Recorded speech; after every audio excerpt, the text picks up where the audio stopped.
All right, good morning, everyone. I am so excited to welcome you to the kickoff of dot.LA Convenes, a speaker series devoted to empowering women in tech.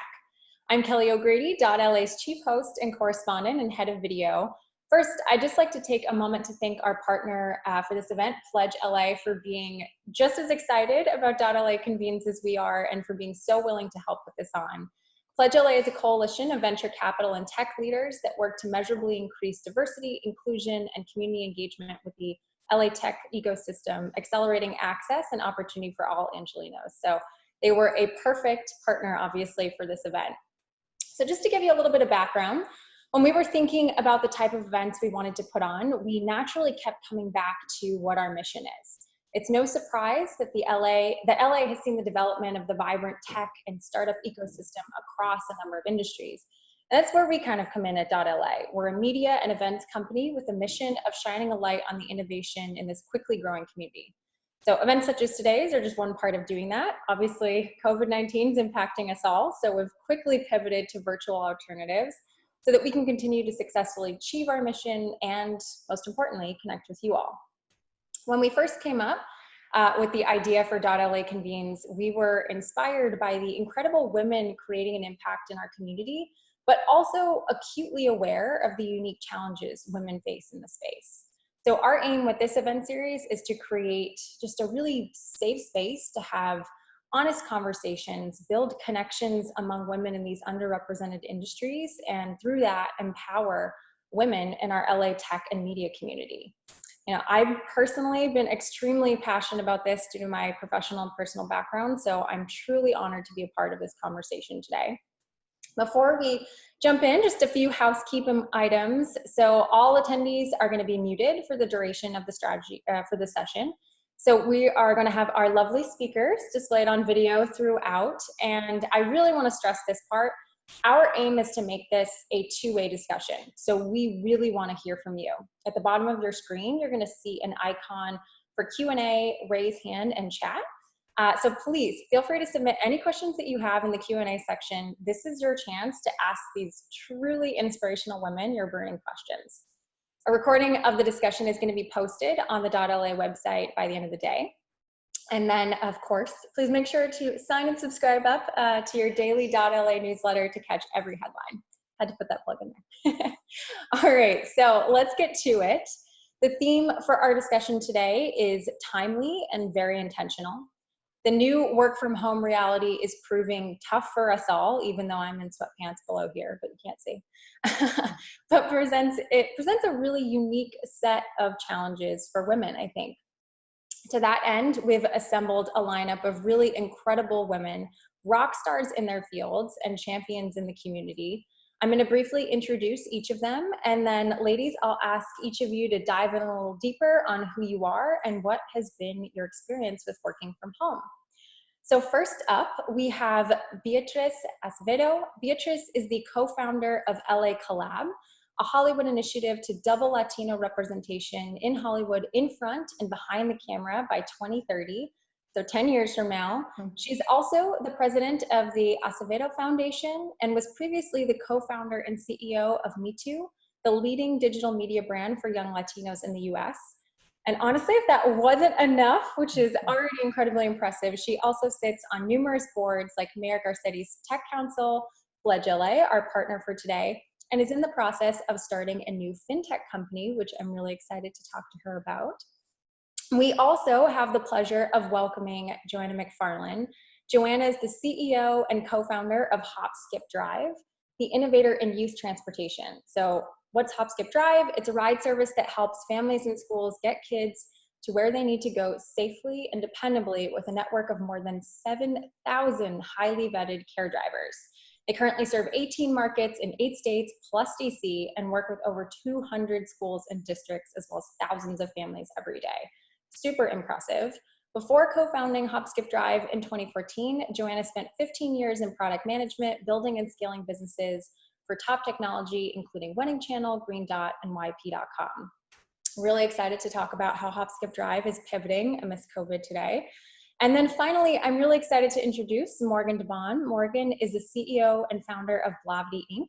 the leading news company and media brand for Black millennials and Gen Z in the US, reaching over 30 million millennials a month.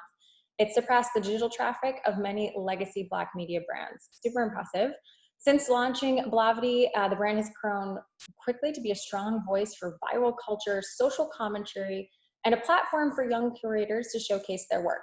In addition, Morgan also angel invests and advises entrepreneurs on how to launch their ideas, innovate, and grow their businesses through her Work Smart program. So all I can say is, wow, I am truly humbled for the opportunity to speak with you three today. So to kick it off, I'd love to have each of you chat a little bit about your experience working from home. What has it been like? So let's start with Beatriz. And I just have to say, I found this quote about you that said, "She is one of those women who knows how to transform with the resources that she has. She can transform even just with a conversation." So Beatriz, transform us. Pressure's on. Yeah, that's a lot of pressure. No, listen, I am. I definitely might be an outlier during this pandemic because I feel incredibly blessed and privileged to be able to work from home, to have a home, to be able to be here with my family. My mom is quarantined with us from Mexico here.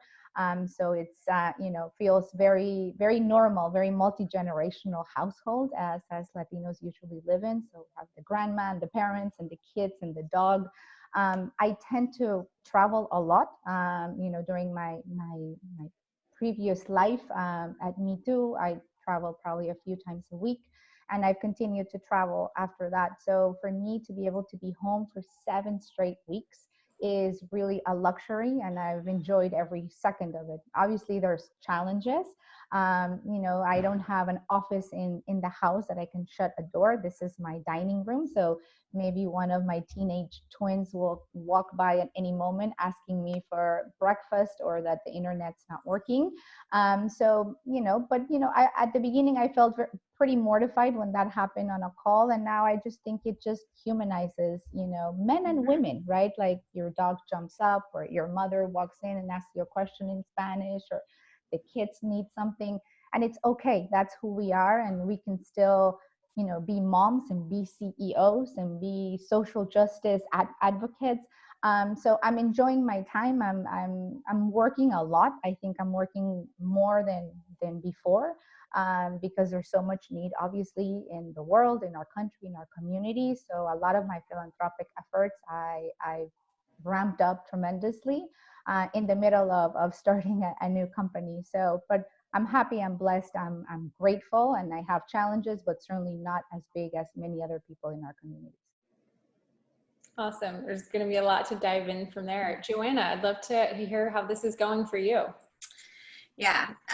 So, I definitely remind myself to be grateful every single day. As Beatriz said, we do have the great luxury and privilege of being able to work from home and do what we do.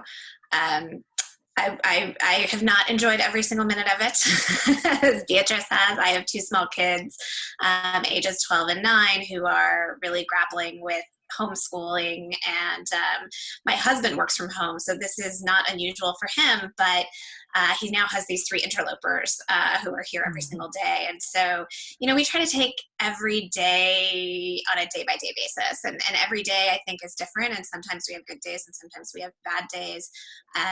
Running a company that has over 100 employees at this time, or almost 100 employees at this time, has definitely been, I'm not thinking just about my experience, but also their experience. And we have people on the team who have everywhere from newborns to kids in college. We have people on our team who are, quarantining by themselves and trying to manage everybody's sort of needs and home life and state of mind is definitely something that is very top of mind for me. And I think this is very different than work from home in a normal sense, because I'm not only working, I am a teacher, and I'm also the cook and the maid and the shopper and the, I've never done so many dishes in my entire life.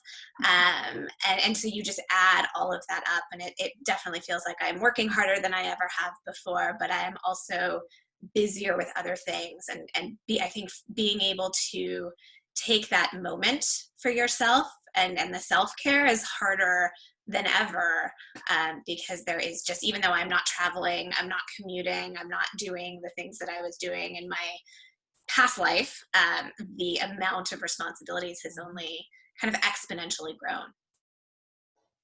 Yeah. Well, I'm a little bit more on your vein, Joanna. This hasn't been all roses. I'll try to be more like Beatriz. Morgan, how are things going for you? Yeah, I mean, generally things similar to the other panelists. I'm grateful and lucky, blessed to be able to be healthy and well, my family to be healthy and well. I do live alone. I don't have any kids. I'm not married. So, my life and my work is my most important kind of priority right now. But most importantly, similar to Joanna, is all my employees who are very young. Oftentimes Blavity is their first job, or first real job. Maybe they work someplace else, but or if they have young kids, they're early in that stage, or they just got married. And so as a media company, we've had to make quite a few pivots. I'm sure similar to dot.LA, right, where you have to figure out how do you do video online. And I do feel grateful that we were a digital media company, so we had all the systems and tools already set up. But yeah, certainly having to go into kind of crisis mode CEO while managing, my own stuff. I was supposed to move. It's like, well, clearly I'm not moving, like renegotiating leases, right? So managing all of those kind of personal things while still being, I think, having to be a really, really strong leader for my team, regardless of the instability of the market, so that they felt and still feel like, this is you're in good hands, and we're going to get it through all of this together. So it's been interesting. I'm definitely learning a lot, even about myself, being stuck in my apartment for 6-7 weeks. I'm like, why do I live in downtown LA? Like, I love the beach, So yeah, lots of time for reflection. Yeah, well, so I think that's an interesting point to start in before we get into all the fun working from home, crazy stories and whatnot.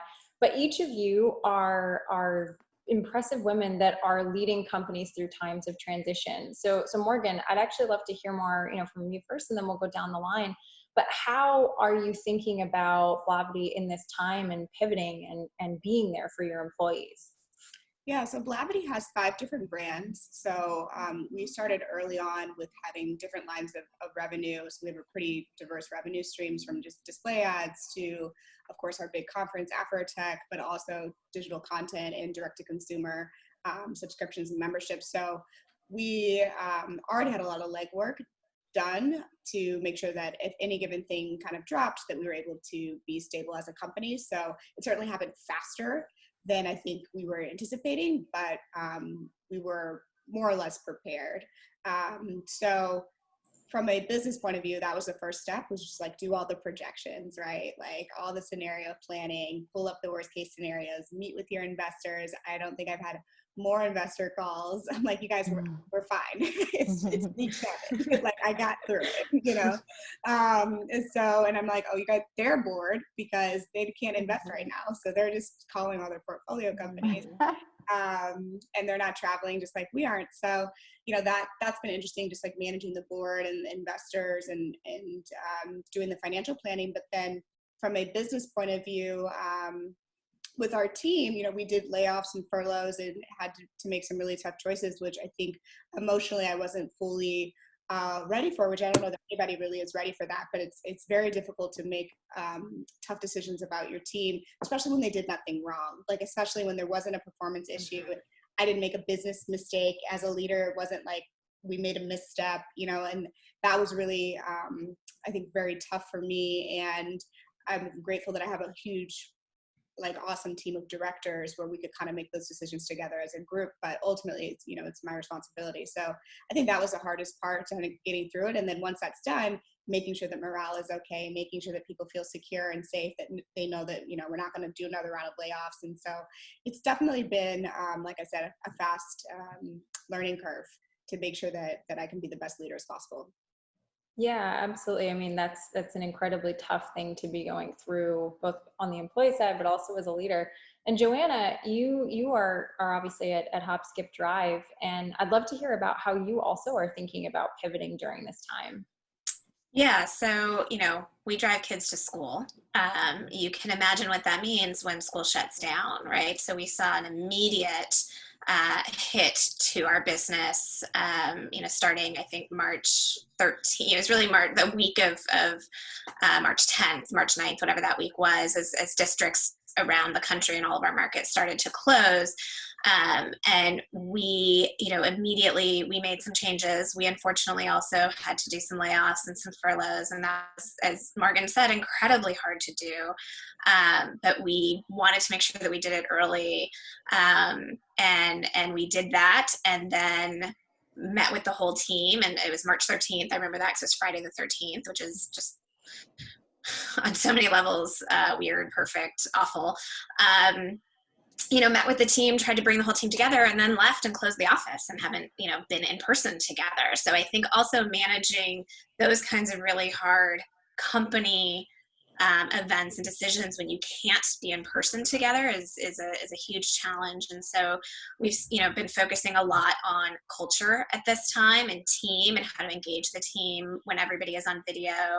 And I have been incredibly impressed with how the team organically has really wanted to connect with each other. We have more Slack channels and Zoom meetings and events going on, from cooking classes to just eating together over Zoom, to trivia, to happy hours, to HopSkip Dogs channel, HopSkip Cooks channel. Like, all these channels are just different ways for people to connect. And I think kind of Beatriz mentioned that earlier. It is really this whole thing has been very humanizing, not just for us as a team, but everyone you're meeting with, outside of the company.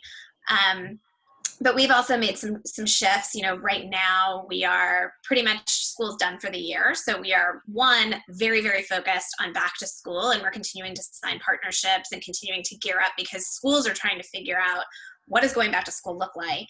And so we need to be a good partner to them. But also, we think about our competitive advantage, our core. What we do is this network of care drivers that we have assembled. And so this network of very highly vetted, curated care drivers. And so we have deployed them in partnerships with seniors, getting seniors to grocery stores, partnering with schools to get laptops to kids, partnering with schools to get food to kids, and doing all sorts of things. We've actually put up a donation on our website so that people can donate rides to people that need them, whether that's rides or whether that is, again, getting people who need it, vulnerable populations around. And so you can go on our site. My head of marketing is going to kill me because I don't have the URL, but you can go to our site and donate, and every ride goes directly towards getting somebody something that they need.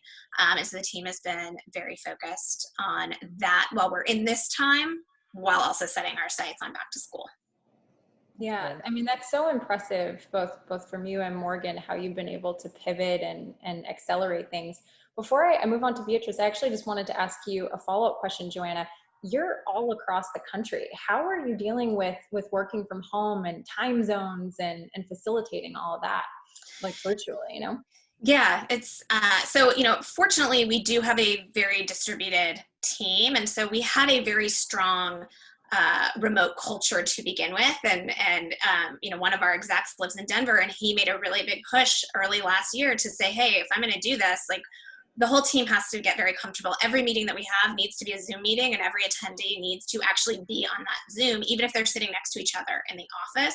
So we already had a lot of good protocols in place for that, and good protocols for how to set up meetings with people in different time zones and things like that. So a lot of it, fortunately, was in place.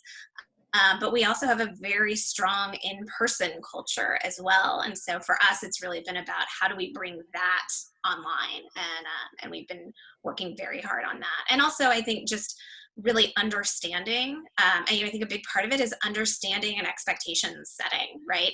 People are going to have babies on calls, and people are going to need to walk away to go change a diaper or go settle a barking dog, or whatever distractions are coming up. And so it's also about really being understanding of that, and say, if you need to reschedule meetings. If you need to, we all love when babies show up on calls, or when my son scooters through, because our house is turned into an indoor scooter track, and that just sort of is what it is. Yeah. Well, I'm going to take a page out of your book and start the .LA Dogs channel for sure later That's today. a great idea. It's a very popular channel. So Beatrice, I'd love to hear from you. You are in the process of actually starting a company. How have you found that?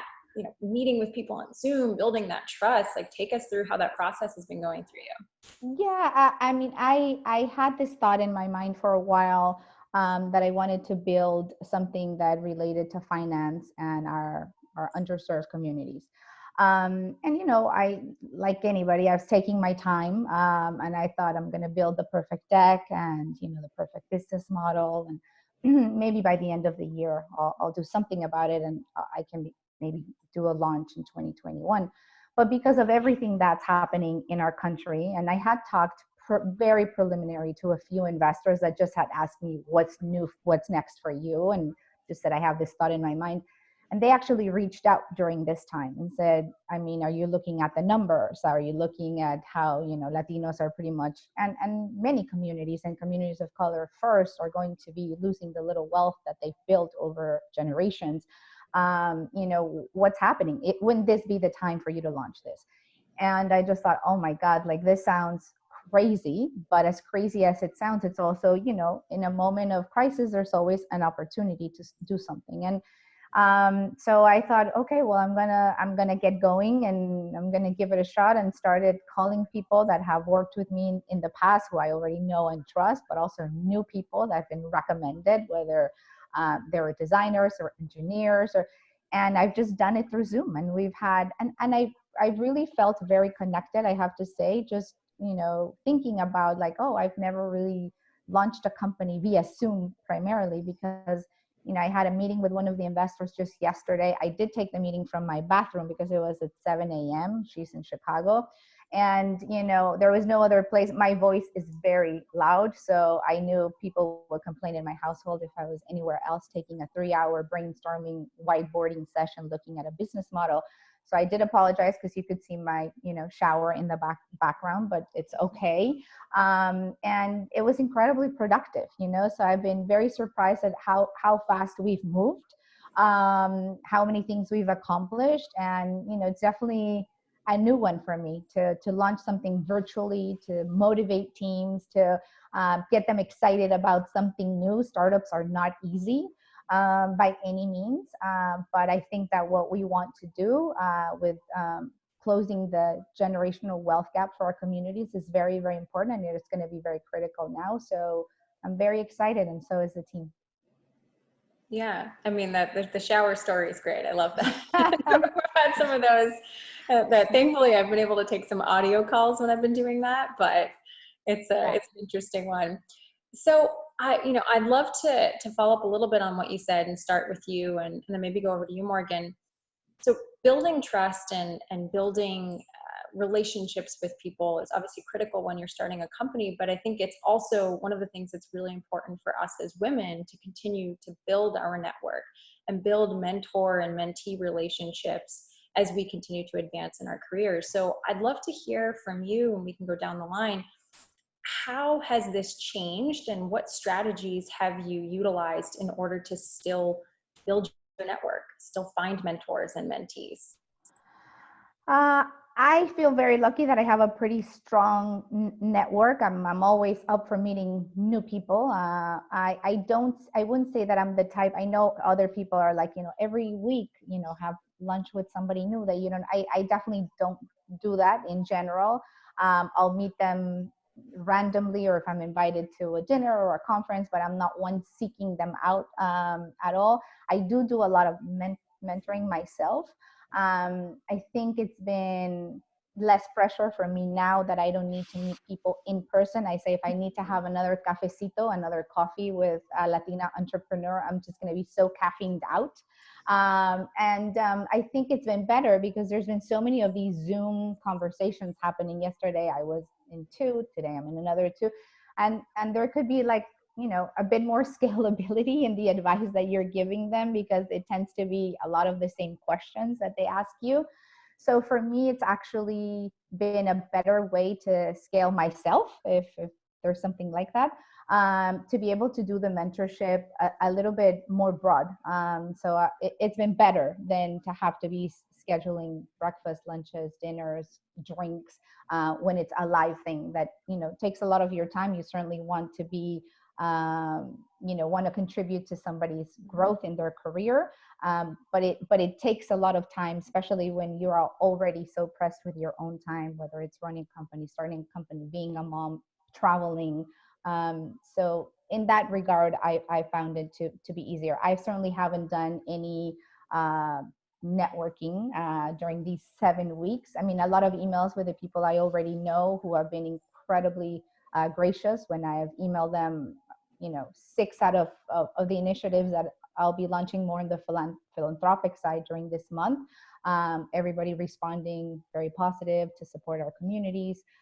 So I've been very grateful. And of course, because I have that strong network that I've built along the years, even, sending a quick email to Morgan and Joanna to be here today and them responding so quickly, that definitely speaks of the importance, to your point, of building very strong networks. And in times like this, that's where you want to have, a big team of incredible women, men, anybody that can support you when you need it. Yeah. And Morgan, I'd love to hear your perspective on this. I mean, you said that many of the folks at your company, this is their first job out of college. And so I'd love to hear what your advice would be for younger folks who maybe don't have that network yet and might be stagnant during this time of building the network. What can they do? Yeah, I agree with Beatriz. I mean, I think people are more accessible now than they ever have been, because we all, I'm sure all of us on this call, or people email us or DM us, if it's me, constantly, hey, can we just get 15 minutes? Like, hey, I'm launching my company. Can you help me out? And so I've said yes more than I ever have. But to Beatrice's point, I'm scaling them into a structure, right? It's like, yep, I'm going live next Tuesday, join the live and ask me the question there and I'll answer it, right? Or like, hey, I'm doing a panel tomorrow. Like, sign on, it's free. Like, if you show up for yourself, I'll show up for you, right? So that's generally been my approach right now. And I think that previously, I think it's very intimidating for people to reach out to someone maybe that they wanted to get some advice from. I think the word mentor is a little bit aggressive. It's like, will you be my mentor? I mean, like, well, how are we defining that? So I would recommend for those who are considering like reaching out to people or kind of seeing what, how you can get advice from them, is to ask questions like, hey, I would really love some specific feedback on like this thing. Do you have 15 minutes, or is there some place where I can learn what your opinion is about it? Because a lot of times people have podcasts that they've done 2-3 years ago, or articles that they wrote, or interviews that are up on YouTube, and you can just direct them, but that person will feel very valued because you made an effort to not ask a simple question. Someone's like, why did you start Blavity? Could we talk about that? I'm like, no. Because it's everywhere. You can Google it, right? If someone says, wow, like, so I noticed that you decided to launch this other, program. Like, how did you do it? What tools do you use? Would you be willing to talk about it? I might still say, maybe not a call, but actually here's the 5 tools that I use, right? Like, I might give it because it's more specific. So yeah, that's my recommendation for anyone right now. This is actually an opportunity. More people have time.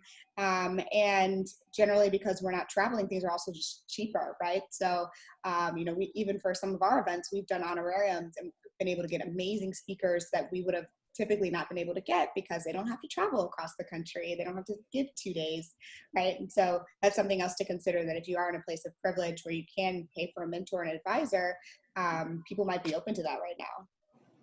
Yeah, no, I think that's some really great advice. And the point that you bring up about, why did you start Blavity is a good one. Being specific with those asks. I'll definitely take that note for me in the future for sure. So I'd love to switch gears a little bit and to go over to you, Joanna. So you have 2 young kids, right? And so working from home, I'm sure has presented its challenges. You mentioned a little bit about being mom, teacher, rock star CEO, and maid and everything. How have you found balancing that, and how have you found, just having your husband there balancing that as well?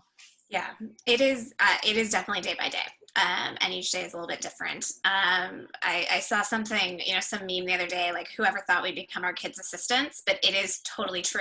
Like I to keep my sanity, I wake up every morning and I work out. So it's kind of like the house is quiet and I don't have to wake up as early as I used to, right? So I can, maybe skip, sleep an extra hour because I'm not commuting, but I wake up, I work out, and then I go and, find whatever room my kids are on, whatever devices they're on by that point. I say, you've got 30 minutes, right? We're going to start breakfast and school. And so and by the way, your Zoom is at 11 and your Zoom is at this time. So I am definitely their assistant and managing their calendars in a way that I have not done. And it's different, I guess, when you're managing games and things like that. And my husband and I try to, break it down. Like we figure out, he's a writer. And so he's better at some of the grammar and reading and ELA. And I'm theoretically better at the math, but third grade math is no joke. And neither is sixth grade math is also no joke. And the whole Common Core, like it's totally different. So I'm theoretically better at the math. But there have been a lot of tears for all of us. I'm not going to lie. I think this week there have been no tears. So it's been a good week, but pretty much every day there's been tears by somebody. And so we just kind of muddle through and you try to keep everything. I think standards are just low. Like we try to keep everything clean, but it's a joke. And then we try to eat dinner together and watch TV or do, hang out a little bit as a family in the evening. Sometimes also like it's been this, how about everybody just kind of does their own thing tonight and we sort of ignore each other, and that's okay too.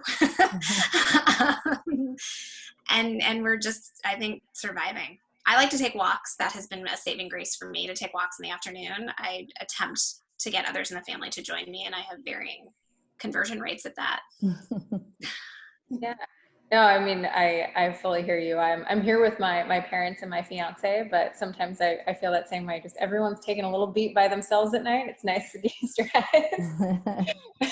So Beatriz, I know your kids are a little bit older, but I'd love to hear how that's been going for you. How have you been managing all of these responsibilities? I know your mom is there too.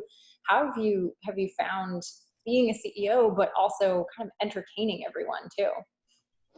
Yeah, well, listen, it's no different than when it wasn't, than when we weren't working from home.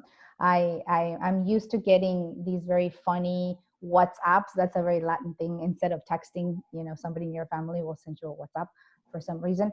And, I could be in Cannes in the middle of like stepping up to a conference, and 5 minutes before I get 8 WhatsApp saying like, "Señora, there's no more tortillas," right? And I'm like, I'm in France. Can you please ask el señor, right? My husband. And they're like, "No, señora. El señor looks very busy on his headphones in his computer." And I'm like, I'm in France. Like I'm about to hop on a stage, but there's no tortillas, right? Like that's a crisis. Yeah. So it's no different now, right? They see me in the morning. They're like, "What's going to be for lunch?" And this is what we don't have here. And what I've learned is that's how I've set it up, right? When I got married, like it's in my culture that we're very pleasing, right? Like, oh, I want to be a very nurturing, wife and mom and, daughter of my own mother. And so I've always taken care of everything and never asked for help, right? I've got this. I've got the company. I've got the food. I've got the kids. I've got it. And I think now I've learned that, I have to tell my husband, like, you're on dinner or you're on lunch. I have 12 Zoom calls. I can't deal, right? So even if it's ordering in, even if it's whatever it is, or he'll make sandwiches for the kids. But I think during this time, I've learned that I need to ask for help, and I can't just expect that everyone else will just, with no cue, think, oh, we should help her. Because for 20 years, this is how the household has ran. And I set it up that way. So I take my own responsibility of, if I want help, I need to ask for it. And I think I'm getting a little bit better, but definitely it falls on you. It's like, well, you've always set it up that if we need something, we go to you. So why would this time be any different? You're more available. They see you more. So, but I'm working on it. I'm working on not trying to be, great at everything or pleasing everybody. It's hard. Yeah. And I know it's interesting. I know that you don't have kids, Morgan, but I'd love to hear your perspective on this too, because you're obviously on Zoom with folks that do have kids and such. But I mean, this one's for all three of you. I'll start with you, Morgan. How have you found that people are reacting to this? Are people more open to the fact that you do have to spend time with your kids, or you do have to spend time with, with friends, partners and whatnot in order to create that sense of normalcy in that space? So for us, we have a lot of people who have new kids, like babies or got puppies, which in a lot of ways, I'm like, I had no idea how much work you're putting into this puppy. And so there's definitely a lot of like, oh, I didn't even know you were married, right? So like with such a large staff, I didn't always know the life changes that were happening for people. And so that's been great to see. And then the other thing I think is for my managers and my directors, they've never been under more pressure to perform than they have been right now, because we have less resources, and stuff's on the line. Real money is on the line, revenue's on the line, and we know that revenue is people's paychecks. It really does correlate right now. And so building a high performing team has been also about giving people grace. It's like, yes, this is one of the most stressful moments of many people's lives, and certainly as a leader or manager of people, but at the same time, let's not have unrealistic expectations for one another. To expect someone to be productive for 8 hours a day is actually unrealistic. I can guarantee you when they were in the office, they were not productive for 8 hours, because they probably only worked 4.5, like legit, right? Because they go out for lunch, they're geeking with their friends, they're responding with GIFs in Slack, they're leaving a little bit early, they're coming in a little bit late, they went and got a coffee at Starbucks. It's a whole thing. So, but now I can see it more, right? Our team leaders can see that, like, where did they go more? And so I have to just friendly remind, like, let's have a little patience. Let's give people a little bit more grace. Let's not have expectations of them that are higher than what we had of them when we were all in the office. I don't think that person was as productive as you think that they were. I don't think this is new behavior. So that's one set of things that I've been working through with our leadership team. But then the second is, there are some people who were really high performers in the office, but now their safe haven, the office was their safe haven. It was the place that they could get away from the chaos, where they could actually focus and get work done. And, as an office of majority women and people of color, they have a lot of responsibility. We carry a lot of responsibility to our families. Some people are managing their sisters and brothers, their grandparents. And so, that's another thing, is when someone's productivity or things have changed and shifted, it's also like, okay, well, let's seek to understand what's going on here. Is it that, oh, wow, like you now have a 15-year-old sitting next to you every day, that you were coming to the office, you were a rock star, but now you've got some other stuff you've got to work through. So how can I be helpful, setting like guardrails, giving people permission, similar to what Joanna was saying. I don't think we've had more events in the company. We've got wine down and happy hour, and we did a how to take care of your house plants, event. So just thinking through those cute things that we can do to help bring people a little bit closer together and humanize people as well. It is a tough balance. It's a very tough balance right now. Yeah, definitely. And Joanna, how have you found that? Do you find people more willing to share those parts of their lives as well? Yeah, I mean, I think there's no choice but to share them.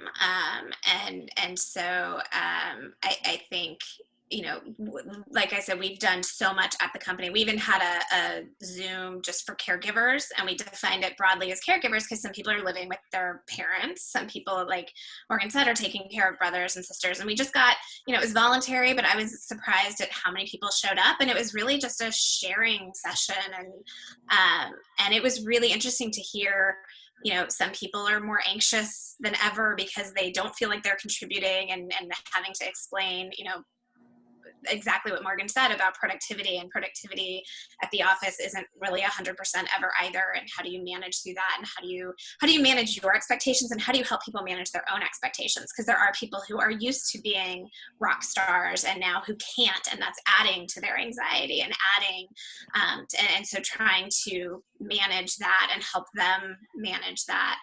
I will say, I think one of the silver linings, if you will, is I think it has humanized everybody in such a way. Like, I spent a lot of my time on calls and meetings outside the company, and I think it has forced a level of humanity, and it's made people generally nicer.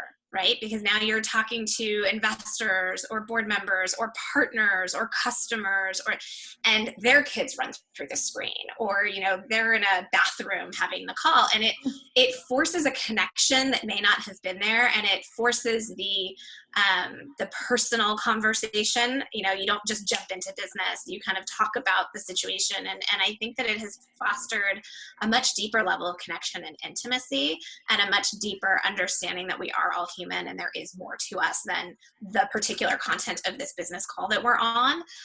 That has, I hope, given kind of everybody a deeper sense of understanding about who we are as whole people. I think another question that I'd love to get your ladies' perspectives on is this idea of creating space for yourself.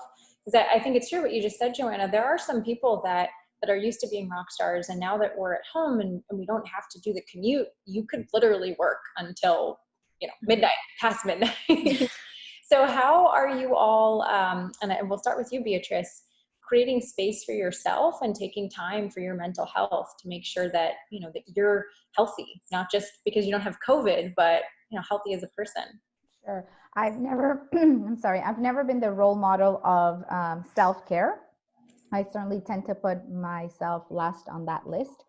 But I felt like I didn't have an excuse, you know, just like Joanna. I'm like, I don't need to wake up early. I don't have to take the kids to school or be early in a meeting at the office.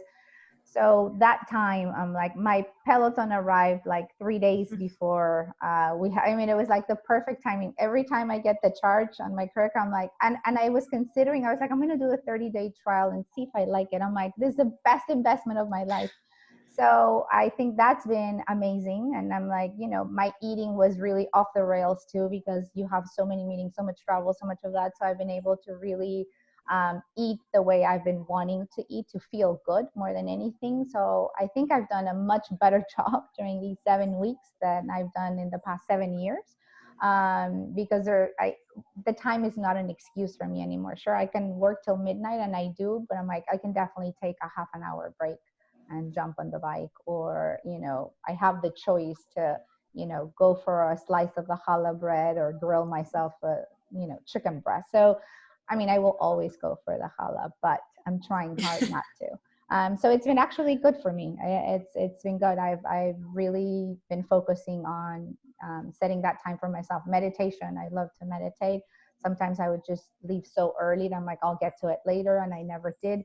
So I'm very intentional to wake up at the time that I have my 20 minutes. I try at 6 o'clock, but there's this like David Lynch all over the US from his foundation, a TM at 6 o'clock that I even have my son doing with me, which is super cute, and the dog. Like, he literally meditates with us. So it could be like my husband, Diego, our dog, and myself. We're all there in the bed, like doing our TM. It's so awesome. So I've done such a better job. Yeah. And what about you, Morgan? Yeah, I would echo that. Like, I think as a founder, CEO, like, we're constantly on other people's schedules as it relates to like meetings and lunches and dinners and drinks. And it's difficult to say no, you know, when it comes to like, even if you're trying to be on a health kick, it's like, you're going to make me drink alone. And it's like, I mean, kind of. but now I can definitely be like, yes, right? Yeah. So it's been really, I think, empowering for me to actually learn more about my body without like all of the extra things. And then like, what are my natural weaknesses and choices? I started off maybe a few weeks before the quarantine trying to transition to keto, and then realized, you know, honestly, that's so much discipline. Like, I can't do that right now. Like, I need to be able to have pasta or rice or like whatever in this whole situation. And so like, I just got Noom. I don't know if you guys have heard of that. So I just got Noom so I could like just track it. And I think the biggest challenge for me, I was a gym girl. You know, I just woke up and went to the gym. I had a gym in my apartment. So that being shut down has been really hard for me. Like, there's certain days where I'll only take 500 steps or 2,000 steps. And that's not sustainable. So I've had to just be more intentional about like building that routine from a fitness level and a health level, because you can really feel it when you're not stable. And with the amount of pressure and stress that we're under, we also need to have our immune system actually be good right now, not even just mediocre, it needs to be good. So I've had to work a lot just to build that health routine and self-maintenance routine without the normal things that I would have of being able to walk to work or go to the gym and all that kind of stuff. So it's been interesting, and I've learned a lot about myself. Yeah, I'm a gym girl too, so I feel you, Morgan. This has been rough. So before we go to some audience questions, Joanna, anything to add on that? Yeah, I think, I probably fall on Beatrice's side of like self-care has been pretty hard for me. And I think now it's almost been a little even harder. Everyone around me seems to be getting a puppy or a sourdough starter, and neither of those things are going to happen for me ever. That workout in the morning is key to me. And I had started doing online videos actually like way back because I didn't have the self-care or the time to even get to the gym. And so that has, it's like 30 minutes, that's all I got, but that has been key. And those walks, if I can get a walk in, walking around my neighborhood, which I've never done before, but I find that very calming, and I don't do, with few exceptions, I don't do calls during that. Like I listen to music or a podcast or something else and just kind of zone out a little bit. And that's been crucial. Yeah. No, the walking thing has been great though. I'm quarantined in Boston right now, so we've had some rain. It's been bad. So first, audience members, please send your questions through. Don't be shy. The first one that we've got that I'll hand off to you, Beatrice, first, and then get your perspective on it, Joanna. So what can we do differently to support working moms as we return from quarantine? I mean, I think, working for women in general already has that empathy, because you are potentially a mom or a caregiver, or so I think if you are not a woman, I think whether it was pre-quarantine or post, I've just found women to be a bit more understanding of the needs of other women, not to any fault of men. I think now it's going to be very eye-opening for men to see, how many things women have to do at home when the kids are there. Like, I had no idea it's so much work. Especially they're seeing it live. So I think there'll be new empathy also from men. But I do think that, we've seen that you can be productive, not to say that Zoom or any video conferencing will ever replace human contact, but that you can be a bit more flexible, maybe with women who need to work from home a day or need to take care of a sick child or parent, and that's okay, right? I think many people will be a bit more open that can be done because we are having to do it. So I think it's going to be a very good thing. I mean, so to support women is a must. I mean, women drive our economy forward. Women are the cohort that start more companies. Women are the demographic that can juggle the most. So obviously, we need to support women just for America to be better. And certainly coming out of this financial crisis or in the process that we get out of this financial crisis, women are the cohort that are going to save America for sure. So supporting women should always be at the top of your list because of every metric and any data that you read. Hopefully out of this, men and other groups will realize that women, it's not equal, right? If you're a woman or a male CEO, the responsibilities that you have are always greater. And I think it's a good thing that people see that, and certainly supporting women should be at everyone's top of their list. Yeah. And what about you, Joanna? So I think I would add to that something that is going to be critical and that there's not nearly enough discussion about is childcare. Mm-hmm. I saw an article yesterday that said that, potentially 4.5 million childcare slots could be lost as part of this because daycare centers are closing, they can't stay open and they're worried about bringing those back. That is going to be a critical piece of getting our economy back. And if we don't have childcare, our economy is not going to come back. Like, it's just not. I saw, as states reopen, certain states are reopening restaurants and other things, but are not opening up childcare beyond essential workers. And so we're asking all these people to come back to work, but we are not providing anywhere for their children to go. And I obviously am in the childcare industry, so I am somewhat biased on this, but I think that it is a real critical component of our economy. And for years and years and years, we've never really prioritized it in the way that this country should. But as Beatriz says, women are going to be the ones that are going to get this economy back up and going. If we don't address the childcare issue, we are shooting ourselves in the foot. Yeah, absolutely. And Morgan, we have a question that I'd love to get your perspective on. So this is from Vince Smith. Thank you, Vince. So what are some of the software tools you use to communicate, share documents, and make decisions with your employees? Yeah, we are a Slack company. So we've been on Slack since Slack, I don't even know when Slack existed, but that's when we got it. So we've been on Slack forever. We use Asana for our project management tool. So each team, each project has its own Asana. We use Gmail. We were previously using Google Hangouts, but now I think, we're probably going to switch to Zoom, just given kind of industry standards. And Salesforce. We're pretty much a basic tech company, media vibe, nothing out of the ordinary. Sprout Social. Yeah. Okay. And then any others that come to mind, Joanna and Beatriz?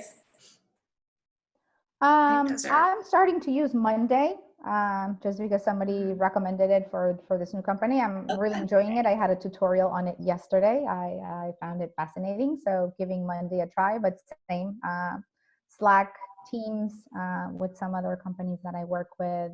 Yeah. Okay. And so we have another question from Anna Silverman. I'll send this to you, Beatriz, first. So have you ever experimented with letting parents do block scheduling? And if so, any insights on how to make the work for employees and for the business? I missed the first part of the questions. Have I experienced? Oh, sure. Have you experimented with parents doing block scheduling? In like people who work for me? Yeah. No, I mean, that they have such an organized schedule for their work and their kids. Is that what that means? I'm sorry. Yeah, that's what I think it means in terms of, I'm going to be online 9 to 12, and then maybe I'll take care of my kids 12 to 2. And obviously, Joanna, Morgan, if you've seen anything like this. So yeah, I'm a partner at an ad and marketing agency, and we're very flexible with parents who say, like Joanna is like, geometry class is at 11 and I need to, help my kid there, or I need to turn on a device for somebody younger on a Zoom class, and they block a certain time that they're not available because they are going to need that time to be with their kids. And we think it's perfectly acceptable and okay to do. So at least from the companies that I work with or that I'm on board, we think that's perfect. It's very human and very normal given the circumstances. Other colleagues who run companies, I've seen them do that when the pandemic started, but it was much more being very scheduled for their families. And you could see they had like 18 color coordinated days for their kids. And as the time has gone by, as a joke, now they say like, what, it's now device time all day long. Yeah. And here's $20, order a pizza, and, just don't bother dad or I, right? Like, it's just very funny on how you start perfect. And then you just have to, like Joanna was saying, take it every day at a time, because there's going to be no perfection in working from home. Yeah, I would add to that. First of all, hi, Anna. It's great to see you on here. I think my team is doing it out of necessity amongst themselves, right? So there's a lot of my team, morning is my team members' time with the kids, and they're available in the afternoon, and they switch with their spouse or their significant other. So they're doing it with themselves. I think that it can work. So I think we're a very flexible company, and we're making it work and just figuring out when people are available. I will say I actually sort of did this with both of my kids. I actually worked from home on Fridays for the first year plus of their lives. So we had daycare 4 days a week, and 1 day a week I worked from home and was with my kids. It was a way for me to actually just get more kid time until they got too mobile for that to be productive. But the way I sort of managed it was trying to be like uber productive that Monday through Thursday, and then, you know, slack certainly a little on those Fridays. And I think women do this probably more than men, which kind of goes back to your networking comments from earlier, right? But I think women tend to do that. Like, I'm going to be as productive as possible so that I can get home to my kids, or I can be on that time with my kids. And so that means that we're not taking those lunches. We're not going to networking activities. We start to not go to things in the evening. And so I think we have to be careful about that, because there is career building that we're missing out on if we don't do that. And so I don't think there is any such thing as balance. I actually disagree very strongly with that concept. I think there's never equilibrium, but I think that's something that we have to be aware of as women. Yeah, just say briefly, we do flex time at our company. So people can work as early as 7 a.m. and then they can sign off early.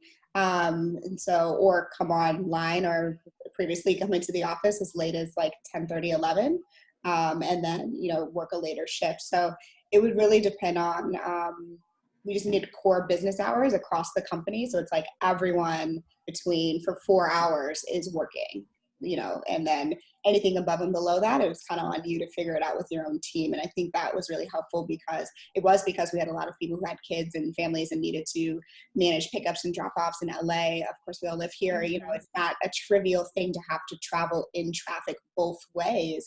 I mean, I also felt like that was just a huge time sink for many, many people. So I'm like, you know, come in early or leave later. Like, why do you travel at 9 o'clock with the rest of the country? Don't do that. That's not smart. So I think it's important. And even now, as we all try to think about what it looks like for people to come back into the office, I mean, there's no world in which I'm going to require every single employee to come in every single day. Like, that world is over, you know? And I think now we have to think about what that transition looks like, and what are actually our new working norms as a company, so we don't lose top talent either to other companies that are fully remote. Mm-hmm.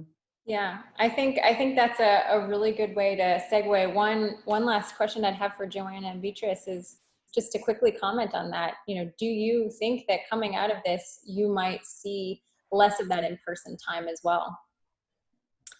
I think it'll definitely look different. Before this, I think I was pretty opposed to work from home. We obviously had that situation, but I always sort of felt like the more you can be in person, it's those kitchen conversations that you have that create that connection, and you're much more, you know, one of our big values is empathy, feel it, and developing those personal relationships. Being in person is such a part of that. I've seen how we've been able to develop those relationships not being in person, and so I don't think it's as important as it was. I do absolutely think it's important to be together, and I can't wait to get back to the office, but we have to think about how we do it in a way that is safe and in a way that meets the needs of all of our employees. And I agree, like, some of them probably won't ever come back, and we'll have to figure out how to make a hybrid work. Yeah, I agree. I think, I'm the opposite. I've always thought people could work from home, but we had remote offices and we worked with other countries before. So for me, as long as people are doing the work, that's all great. And whenever you could have time to connect in person, that's also very, very valuable. So I think this is going to be the new norm. I think travel is also going to change a lot for us. And you know, there's no need to send 15 people to a pitch to a client. I always thought that was ridiculous, by the way, but you can have a couple live people if you really need them, and then everybody else could be on a phone call. And that's also a lot of less stress, particularly on women, right? And women who have kids, because that just takes a lot of your time and a lot of your energy. So I'm excited to cut back on the trips, or even on conferences, or, oh, can you speak in New York? I'm like, you know what? I can jump on a Zoom call. I can jump on an Instagram. Like I'll be able to say yes without, you know, taking 3 days of my time for an hour conversation. Yeah, absolutely. Well, I could talk about this stuff for hours. You ladies have just brought up some fascinating points. I want to take a beat to thank our partner PledgeLA for their help with today's event. And thank you so much to you, Beatriz, Joanna, Morgan. I can't say enough how much I appreciate your candor and your willingness to share your experiences today. Thank you for having us. Absolutely, thank you. Yeah. And then finally, thank you so much to you guys, our audience. We're thrilled to continue connecting with you and bringing you the best in the LA tech media and startup space. Just a little plug, if you want more content from dot.LA, go check out our website and sign up for our daily newsletter. Every day with our team of talented reporters, we're covering the crucial stories in the space. Don't forget to follow us on social. We've got some really cool video content. And then finally, if you enjoyed today's event, we have more for you. dot.LA Convenes is going to be happening every other Thursday, but we also run strategy sessions every Tuesday at 11. Next week, we're going to be focusing on the rise of robotics, which is a very timely discussion given that Westworld, my favorite show, ends on Sunday. And we also run virtual pitch showcases on the Thursdays we don't hold dot.LA Convenes. So next week, we're going to be hearing pitches from some really exciting companies in the healthcare space. So for more info and to sign up for either of those events, check out our website. And that is it for me. Stay safe, and thank you again so much to our speakers in PledgeLA.